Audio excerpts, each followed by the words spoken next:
We begin with the story of a man confirmed to be a foreign national was hit and killed on the spot when President William Ruto's motorcade sped along Ngong Road in Nairobi today.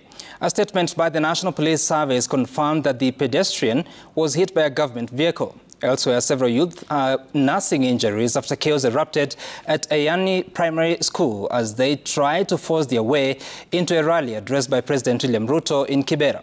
Emmanuel Toh reports.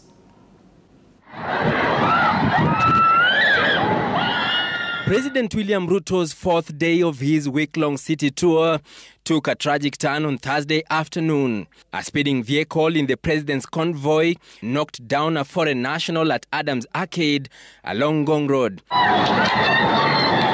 The convoy en route to another destination where the president was set to launch projects and address roadside rallies allegedly sped off, leaving the victim gravely injured.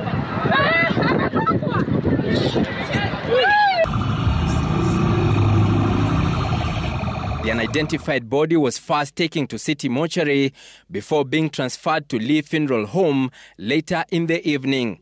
In a statement, the National Police Service said the man was hit by a government vehicle, stating, quote, following a road traffic accident that occurred today at Adams Arcade along Ngong Road involving a government vehicle, which resulted in the death of a pedestrian who is a foreign national. The National Police Service is now handling the matter and investigations have commenced.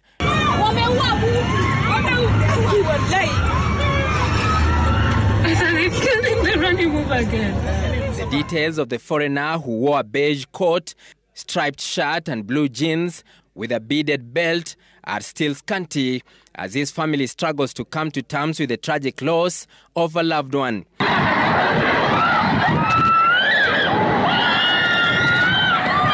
Reports indicate the vehicles, which were traveling at breakneck speed, were moving from Langata constituency, where the president was launching several projects, including the Affordable Housing Project Phase 2 and the Langata TVET in Karen C in Langata constituency.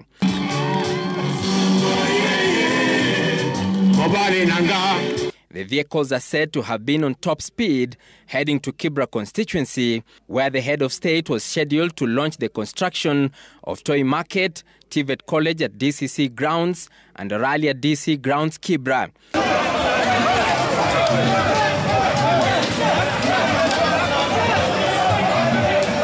This comes as police were forced to use batons to deal with rowdy youth who tried to force their way into the Ayani Primary School in Kibra to see President William Ruto addressing the students. The youth who had first made their way into the school compound, pelting stones as the police pushed them back. Nairobi woman representative Esther Passaris and Makadara legislator Georgia Ladwa caught up in the melee. In the end, the police, seemingly overpowered, let them in as they made their way to the main pitch where the president was addressing.